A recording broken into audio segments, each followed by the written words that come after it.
In the first part, we completed till solution. What is a solution? Components of a solution, examples of solution, properties of solution, concentration of solution. Now we move on. What is a suspension? We already studied the activity, second activity, beaker A and B, that is solution, and C, that is suspension, D, that is colloidal solution. The C suspension means what we added in the solute content, that is chalk powder or a wheat flour. So A and B section over. Now C and D we are going to study. So C, beaker C is known as suspension. So what is suspension?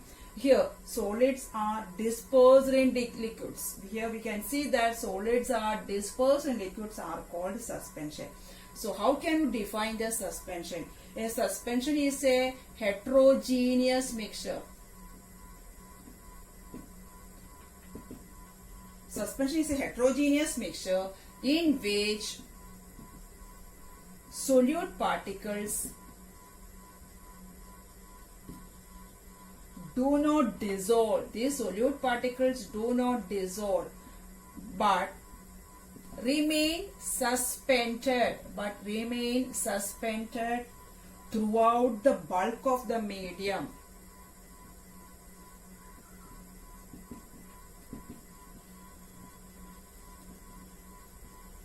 So look at how can we define this suspension.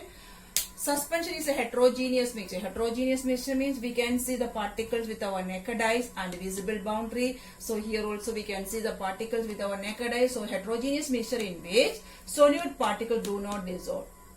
We left undisturbed. That time what happened? This solute particle settled down but remain suspended throughout the bulk of the medium. It remains suspended throughout the bulk of the medium is known as suspension. So now we have to learn the properties of this suspension. What are the procedures we did while performing the activity? That time we have to mix the solution well, leave the mixture undisturbed. Third one, you have to pass the lighted torch over there. Path of the light is visible or not, we checked out.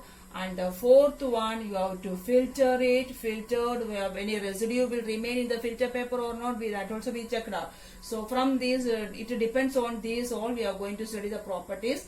The first property of the suspension, we already know that from the definition, it is a heterogeneous mixture. It is a heterogeneous mixture. Second property, the particles of the suspension can be seen by the naked eyes. Can be seen by the naked eyes. Look at that, particles we can see by our naked eyes. Why? What we added chalk powder or a wheat flour. So we can see with our naked eyes. Now third one, what we did, the light to torch. Path is visible or not, we checked out. Path is visible. Why the path is visible? The particles of suspensions, they scatter a beam of light. They scatter a beam of light passing through it. So therefore path is visible. Why the path is visible? Because the size of the particle is large. In the solution we studied that they do not scatter a beam of light and path is not visible because the size is very small. We cannot see with our naked eyes. Here we can see the size, so they scatter a beam of light, therefore path is visible. Now fourth one, we already know that these particles settle down. These particles are settled down. So this suspension settled down. So therefore we can say suspension is unstable. Suspension is unstable. What about the solution? Now the mixture does not settle down, so that is a stable solution. Here settle down, so it is an unstable solution. Fifth method, we can we filter it. So we can separate by the method of filtration. Yes, we can separate the mixture by the method of filtration. We can separate the mixture by the method of filtration.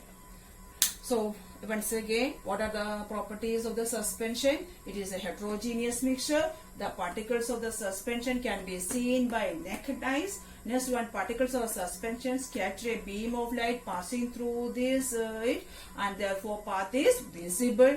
The fourth one, the solute particles settle down, so this suspension is unstable. So fifth one, they can separate the mixture by the process of filtration. Third solution. In the beaker D, we come to know that is a colloidal solution. So what is a colloidal solution? In the beaker D, what we added? Milk or ink. Milk or ink. Milk or ink is a colloidal solution. So what is a colloidal solution? Look at that. This here also, the particles, these particles are spread uniformly throughout the medium. We cannot see the particles. In our naked eyes, we cannot see. But what we call, but it is a heterogeneous mixture. It is a heterogeneous mixture. Normally, colloidal solution, we come to know it is a homogeneous. It is not a homogeneous. It is a heterogeneous mixture. Very important. Colloidal solution is a heterogeneous mixture. And the particles of this colloid are uniformly spread. Particles of a colloid are uniformly spread throughout the solution. How can you define as colloid solution? Colloid solution is a heterogeneous mixture. The particles of a colloid are uniformly, look at the milk, uniformly spread throughout the solution. But where we can say that we cannot see by the naked eyes. Why? Because compared to solution, particles are large enough. But we cannot see by naked eyes. Compared to solution, the particle size is large. That is, we call it as heterogeneous mixtures. Understood? The heterogeneous mixture. Next one, in these cases, heterogeneous mixture, we already said compared to here, we pass the torch over here. The path is visible or not? Here path is visible. We study particles larger, then only we can see the particles are visible. But here path of the light is visible because compared to solution, particles are large. So what is that one? That we call it as Tyndall effect. That effect is called Tyndall effect. What is meant by Tyndall effect? Scattering of a beam of light. Scattering of a beam of light is known as Tyndall effect. So that's why we can see the path is visible. In the properties we studied, scatter a beam of light, path is visible. Instead of that, you can see they show the Tyndall effect. So Tyndall effects. This Tyndall effect can be observed when the beam of light enters the room through a small hole. In summer season, we can see in the hole, there is small hole is there, a beam of light. So many dust particles are dancing over there. So that one type of Tyndall effect. Why this dust particle? This happens due to the scattering of light by the particles of dust and smoke in the air. Another Tyndall effect we can see where it is, that is when thick forest. Tyndall effect can be observed when the sunlight passes through the canopy of a dense forest or thick forest. In the forest, mist contains tiny droplets of water. This acts as a colloid. In the two cases, we can see that. Now we are going to study properties of colloid. Properties. First one, we already know that what is the property of colloid. Colloid solution is a heterogeneous mixture. Second one, look at the size of the particles. Size of the particles of a colloid is too small. We know that size of the particle is too small to be individually seen by naked eyes. But we already know that size is too small, but to be individually seen by naked eyes. Third one, it is colloids are big, particle size is big compared to solution. So they scatter a beam of light. Path is visible. Therefore, path is visible. Instead of scatter a beam of light, what we can write? They show Tyndall effect. Instead of this one, definition of Tyndall effect is scattering a beam of light. Instead of scattering a beam of light, you can write this. They show Tyndall effect. Therefore, path is visible. The fourth one, you leave the mixture undisturbed. They settle down. They do not settle down. they do not settle down. When left undisturbed, they do not settle down. Therefore, what happened? Colloid is a stable solution. Colloid is a stable. Settle down. If it is settled down, that is unstable. If do not settle down, that is stable. In the case of solution also, solution they are never settled down, so it is a stable. In the case of suspension, it is settled down, so it is unstable. Milk never settled down, so it is a stable solution. Next method is filtration method. What about the filtration method? They cannot be filtrated by the mixture. We cannot separate it. We cannot be separated by the filtration method. These are the properties of colloidal solution. What are the properties of colloidal? It is a heterogeneous mixture. Second one, size of the particle is too small to be seen individually by the naked eyes. Third one, they scatter a beam of light passing through, therefore path is visible. Otherwise we can write they show the Tyndall effect. Fourth one, they do not settle down, therefore colloid is stable. So we cannot separate by the filtration method. Next topic, separating the components of a mixture. Heterogeneous mixture can be separated in the constituents by simple physical methods, hand picking, sieving, filtration, etc. But homogeneous mixture, how can we separate? Sometimes some techniques have been used for separate. That method is not separating. Now we are going to study separating the components of a mixture. The first method, evaporation.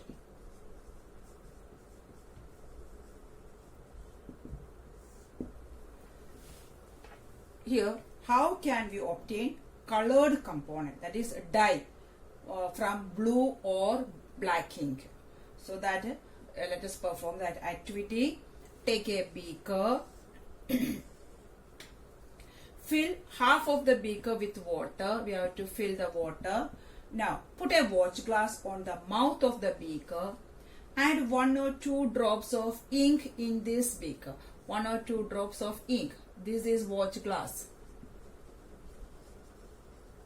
Beaker. Now you have to heat it. Directly like this we cannot hold it and heat. Then what we need in the laboratory is wire gauze is there. Then you have to place a tripod stand. Keep the burner here, Bunsen burner here. Now heat it. What happened? First water start boiling, and this way continue heating this one. We can see that evaporation taken place from the watch glass. From the watch glass evaporation taken place.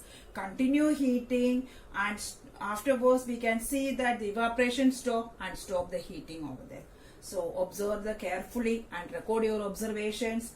What do you think that got evaporated from the watch glass? Now you take the watch glass and check it out. There is a color only. There is that means solute remains in the watch glass and solvent evaporated. Go and touch it over there. It will not stick it in our hand. It's already solute. It is solute. So is there any residue? Yes, this is a residue. So how from this what we understood? Ink is a pure substance or a mixture.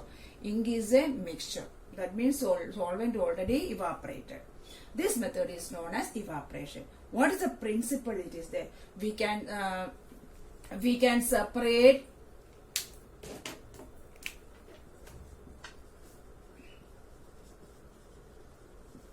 the volatile component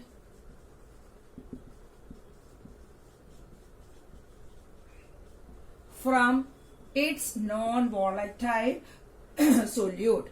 From its non-volatile solute. We already studied that. What is meant by volatile? Easily evaporating. That is known as volatile. So this is the principle of evaporation method. We can separate the volatile component from its non-volatile solute. Solute is a non-volatile. That's why it just remains in the watch glass. Volatile, that is solvent. Solvent is easily evaporated. This method is known as evaporation method.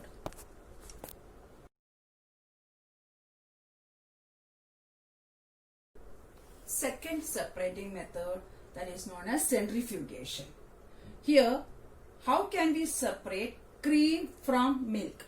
we already know that milk is a colloidal solution. How can we separate cream from milk? That method name is known as centrifugation. Here, take a full milk in a test tube, full amount of milk that is here you have to take in a test tube. Centrifugate it by centrifugating machine. That in a laboratory, it is this is the shape of the centrifugating machine. Inside this one white color box is there. The holes are inserted. There you have to keep this test tube. Test tube contains milk, and one lid also there. Cover it with the lid, and connection plug is given as you switch on this centrifugating machine. We can see that inside this centrifugating machine is spinning. Spinning means continuously spinning. After 2 or 3 minutes, you switch off this one and take this test tube. We can see that milk in the form of solvent is settled down. This solvent form milk is settled down, and the cream form float in this surface.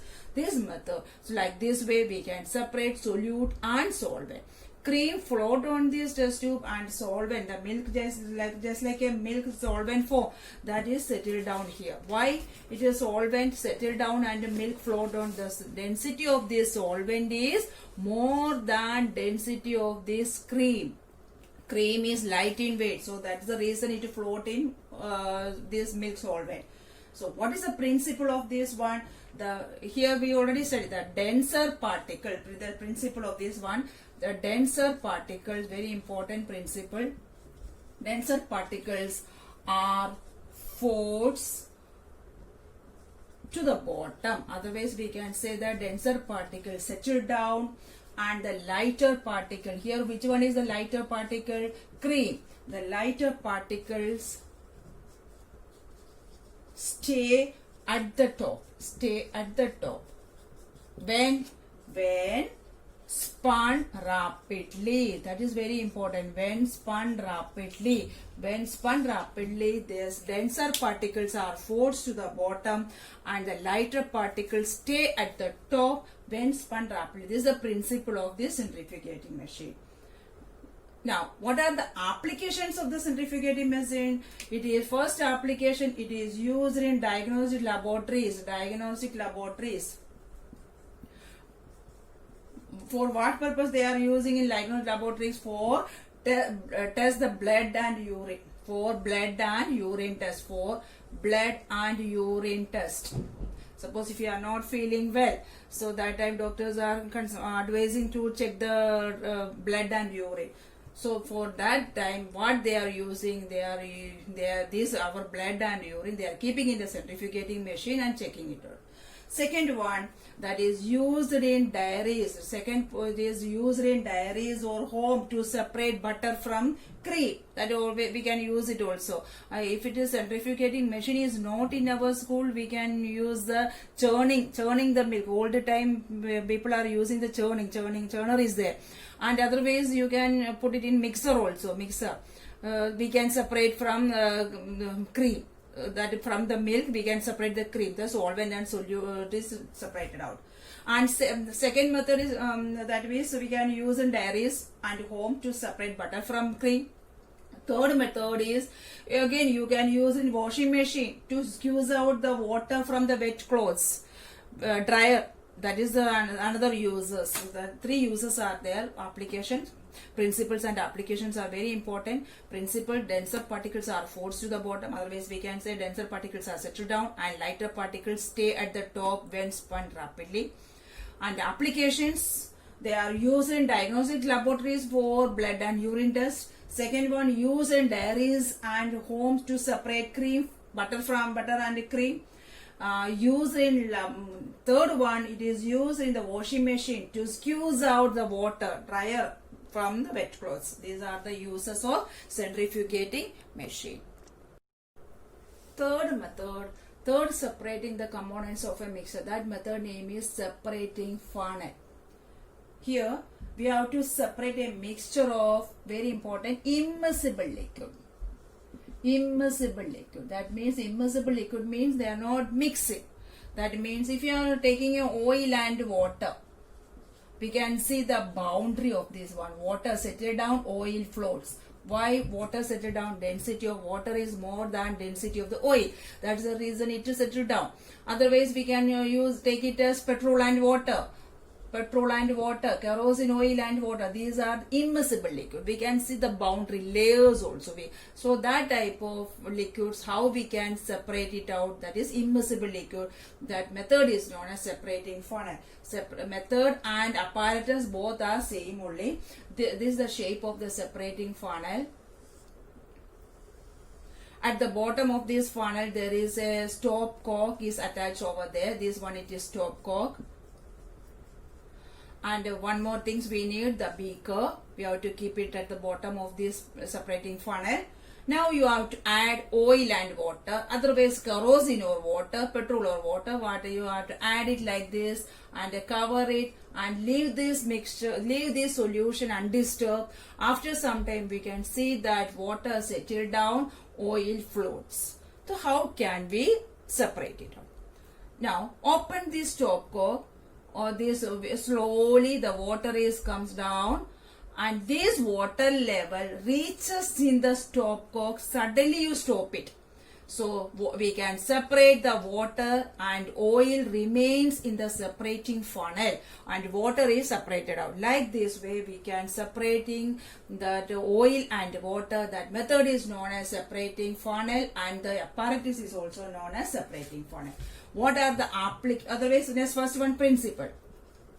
What is the principle of the separating funnel principle? That immiscible liquid separate out. We already studied this is immiscible liquid. Immiscible liquid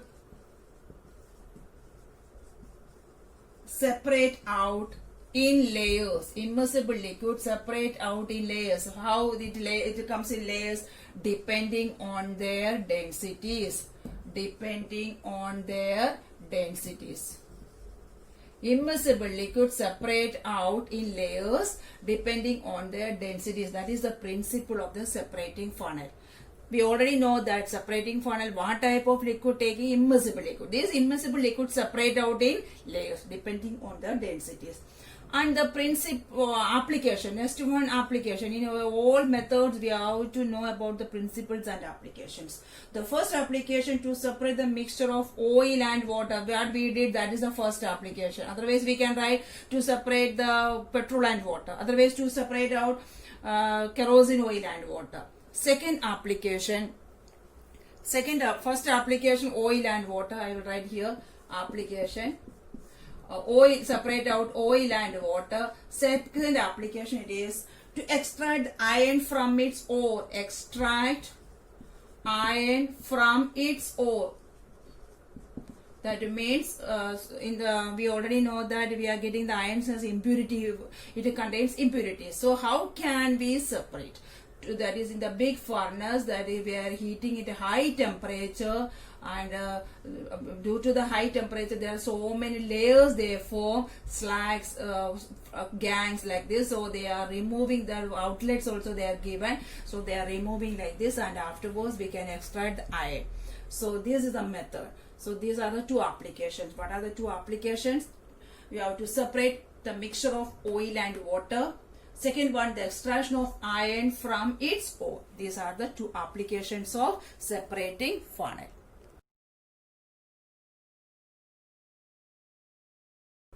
Fourth method is known as sublimation. In the sublimation, we are taking a solid form. Some examples of solids. That solids are salt plus ammonium chloride. Ammonium chloride formula it is NH4Cl. In the fourth lesson, we will study that, and before only you study this one, the formula of ammonium chloride is NH4Cl. Next one, you can take it as salt plus camphor. Next one, salt plus naphthalene. Otherwise, we can take it as salt plus anthracene. Look at these all. These all are volatile components. Volatile means easily evaporate. Ammonium chloride, camphor, naphthalene, anthracene. Naphthalene is a mothball. We call it as mothballs. We are keeping in the cupboard. That is the mothball. After some time, we can see that day by day the size is decreasing. finally it disappear. Same camphor, anthracene, all. So these all are volatile components. These volatile components, and salt is a non-volatile solid. So both are solid forms. Salt and ammonium chloride, salt and camphor, salt and naphthalene, salt and anthracene. Let us perform an activity. How can we separate it out? Take a china dish. In the first lesson, we already studied about the sublimation, and add some salt and ammonium chloride here. Salt plus ammonium chloride. Cover it with a funnel. Cover it. How we have to cover it? In the inverted position. Cover it this apparatus with a funnel in the inverted position. At the stem of this funnel, at the bottom of the stem of the funnel, we have to close it with a cotton plug. Cotton. We have to use a cotton and cover it with. We have to heat it. How we can heat? Directly like this we cannot heat it. So you have to use the wire gauze, tripod stand and burner. Heat it like this. You have to heat it. So after some time, within 1 minute or 2 minutes, we can see that ammonium chloride start vaporizing. Ammonium chloride start vaporizing. White vapors are coming out. So if you are not covering with this part, what happens is ammonium chloride will go outside. So that's why we are close with the cotton plug. So many vapors are coming off this burner, allowed to cool, and look at this funnel. We can see that this ammonium chloride stick it on the surface of this funnel. This ammonium chloride stick on the surface of the funnel. Look at that. The ammonium chloride we can separate out, and what will remain in this china dish? Salt. Salt remain in the china dish. Like this way we can separate. Salt we separated, ammonium chloride separated. Same way we can use the crushed camphor, crushed naphthalene. You have to crush it out. Anthracene is all. So say like this way we can separate out. What is meant by sublimation? The process of conversion of solid changes to gas without changing the liquid form. They are not converting in the liquid form. That's very important. We already studied process of changes of solid to gas without changing the liquid form. That is known as sublimation. Here look at that. This solid form changes to gas. So we can separate ammonium chloride in a funnel, and salt remains in the china dish. This process that is known as sublimation. Very important, and the diagram is also important.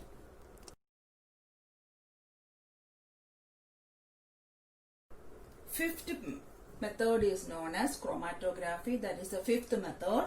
In this chromatography, we have to study the blue or a black ink.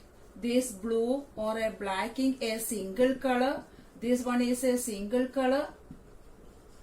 Let us perform the activity. Afterwards, we come to know that this blue or black ink.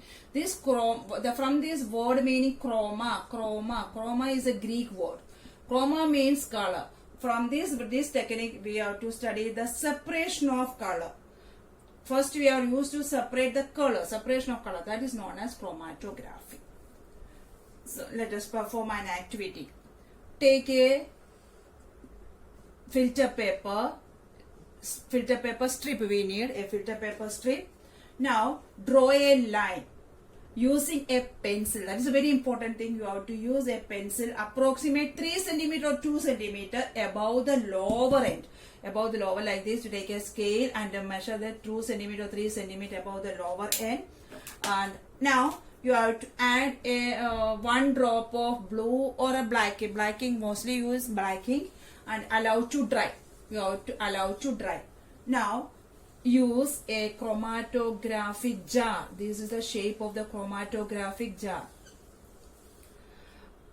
Add small amount of water. That is very important thing. You have to note it down. Add a small amount of water. No need of more water. Now lower this filter strip in this chromatographic jar. You have to lower it here. Here already mark is there, and if it is not standing properly, you have to hang it also like this and cover it. After some time we can see. And one more thing very important, you look at that. This filter paper, the end of the filter paper just touches the water level. Just not dip it in the water. Just touches. That's a very important thing you have. Otherwise you will not get this activity. After some time we can see that this black color ink is moving upward just like a blue color, black color or red color, like this it is moving upward like this. And in this line there is only pencil mark, no black ink is there. So what type of color they are moving? Red, blue, like this. So black ink is a single color. From this what we studied, black ink is a single color? No, it is a mixture of two or more colors. So black ink means a dye. So from this what we studied, dye is a mixture of two or more colors.